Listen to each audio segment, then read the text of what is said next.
আজ একটা অন্যরকম গল্প শোনা যাক। কোনো রাজারানীর গল্প নয়, না, এটা একটা ছোট্ট বালুকণার গল্প। হ্যাঁ, ঠিকই শুনছেন। ওই যে দীঘার সমুদ্র সৈকতে পায়ের নিচে যে বালিটা থাকে, তারই একটা নিজের জার্নি আছে, একটা আস্ত মহাকাব্য। চলুন আজ আমরা সেই যাত্রার গভীরে ডুব দিই। সৈকতে দাঁড়ালে এই প্রশ্নটা তো মাথায় আসে, তাই না? যে এই বিশাল বালির সাম্রাজ্য, এর শুরুটা কোথায় আর শেষটাই বা কোথায়?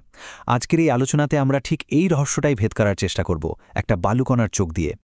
আমাদের এই বালুকণার জার্নিকে কন্ট্রোল করে, মানে নিয়ন্ত্রণ করে, মূলত দুটো বিশাল সামুদ্রিক শক্তি। এই দুটো শক্তিই ঠিক করে দেয় ও কোথায় যাবে, কিভাবে যাবে, আর কতক্ষণই বা এক জায়গায় থাকবে। প্রথম শক্তিটা হলো জোয়ার ভাটা বা টাইডস। ভাবা যাক চাঁদ আর সূর্য যেন দুটো বিশাল চৌম্বক, যারা পৃথিবীর জলকে নিজের দিকে টানছে। এই যে টান, এর চক্রটা কিন্তু খুব ধীর, মানে ঘন্টার পর ঘন্টা ধরে চলে। আর দ্বিতীয় শক্তিটা হলো ঢেউ বা ওয়েভস। এটা একদম উল্টো, বাতাসের ধাক্কায় তৈরি হয় আর কয়েক সেকেন্ডের মধ্যে এসে আছড়ে পড়ে। তো একটা হলো ধীর স্থির কিন্তু বিশাল শক্তি, আর অন্যটা হলো দ্রুত আর চঞ্চল। দেখুন, চাঁদের মহাকর্ষ শক্তি পৃথিবীর জলকে যখন নিজের দিকে টানে, তখন চাঁদের দিকে থাকা জলটা ফুলে ওঠে। কিন্তু ঠিক একই সময়ে পৃথিবী নিজেও তো চাঁদের দিকে একটু সরে আসে, তাই না? ফলে পৃথিবীর উল্টো দিকের জলটা পিছিয়ে পড়ে, আর সেখানেও একটা বাল্জ বা স্ফীতি তৈরি হয়। ব্যাপারটা অনেকটা নরম একটা ময়দার তালকে দুই দিক থেকে টানার মতো। আর পৃথিবী যখন নিজের অক্ষের উপর ঘোরে, তখন আমরা এই দুটো জলের স্ফীতির মধ্যেই যাই। তাহলে এখানে একটা জরুরি প্রশ্ন হল, পৃথিবী ঘোরার সময় এই দুটো জলের স্ফীতির মধ্যে দিয়ে যাওয়ার ফলে আমরা দিনে দুবার হাইটাইড আর দুবার লো টাইড দেখি কেন? আচ্ছা, শক্তিগুলো তো চেনা গেল, কিন্তু এই শক্তিগুলো আমাদের বালুকণাটাকে সরায় কিভাবে?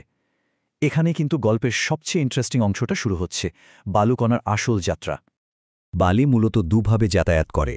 কিছু ভারী কণা আছে, যারা জলের স্রোতে শুধু সমুদ্রের তলদেশ বা সিবেড বরাবর গড়াগড়ি খায় বা ফিসলে যায়, এদের বলা হয় বেড লোড।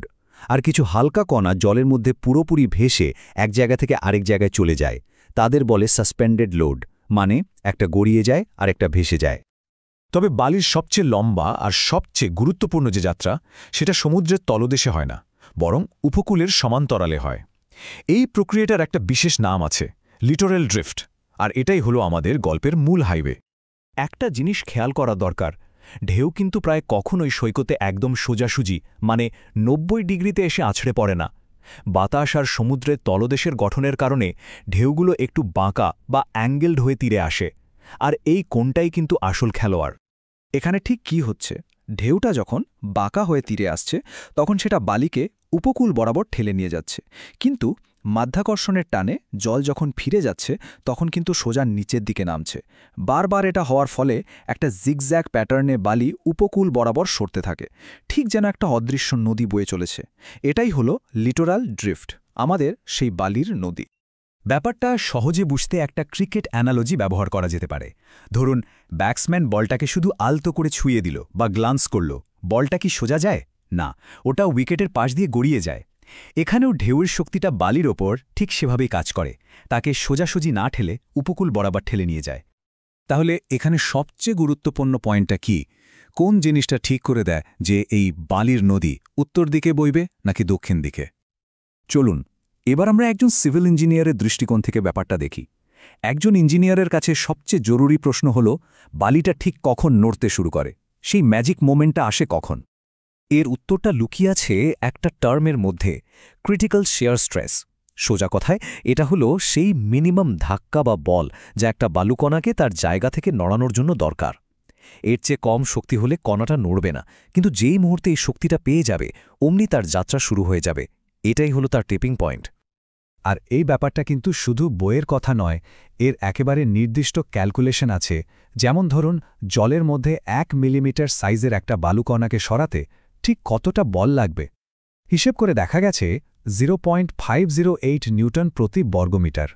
এখন মনে হতে পারে এটা তো একটা সংখ্যা মাত্র, কিন্তু একজন কোস্টাল ইঞ্জিনিয়ারের জন্য এই সংখ্যাটা অসম্ভব গুরুত্বপূর্ণ। কারণ এই একটা সংখ্যাকে ভিত্তি করেই ইঞ্জিনিয়াররা উপকূলের ভাঙন বা ইরোশন প্রেডিক্ট করতে পারেন।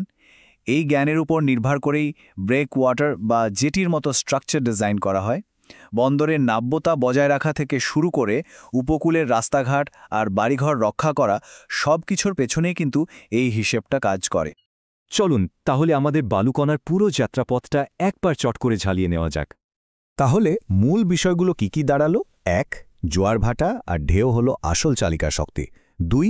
বালি দুভাবে চলে, তলদেশ দিয়ে গড়িয়ে মানে বেডলোড অথবা জলের মধ্যে ভেসে মানে সাসপেন্ডেড লোড। ৩. সবচেয়ে গুরুত্বপূর্ণ হল লিটোরাল ড্রিফট বা সেই বালির নদী যেটা বাঁকা হয়ে আসা ঢেউয়ের কারণে তৈরি হয়। আর ৪. ক্রিটিক্যাল শিয়ার স্ট্রেস হলো সেই ম্যাজিক সংখ্যা যা ইঞ্জিনিয়ারদের বলে দেয় যে বালি ঠিক কখন নড়তে শুরু করবে। এই যে একটা ছোট্ট বালুকণার যাত্রা আমরা দেখলাম, এটা কিন্তু শুধু একটা একাডেমিক আলোচনা নয়। আজ যখন ক্লাইমেট চেঞ্জের কারণে সমুদ্রের জলস্তর বাড়ছে, ঝড়ের তীব্রতা বাড়ছে, তখন আমাদের উপকূলগুলো এক বিরাট সংকটের মুখে। একজন ভবিষ্যৎ সিভিল ইঞ্জিনিয়ার হিসাবে এই বালুকণার যাত্রার প্রত্যেকটা ধাপ বোঝাটা অত্যন্ত জরুরি, কারণ এই জ্ঞানই আমাদের সাহায্য করবে আরও মজবুত, আরও টেকসই এবং আরও রেজিলিয়েন্ট উপকূলীয় পরিকাঠামো তৈরি করতে। এই জ্ঞানই আমাদের শেখাবে কিভাবে প্রকৃতির শক্তির সাথে লড়াই না করে তার নিয়মগুলোকে বুঝে তার সাথে মিলেমিশে এমন ডিজাইন তৈরি করা যায় যা আগামী প্রজন্মকে সুরক্ষিত রাখবে। আর এটাই হলো ইঞ্জিনিয়ারিংয়ের আসল সৌন্দর্য।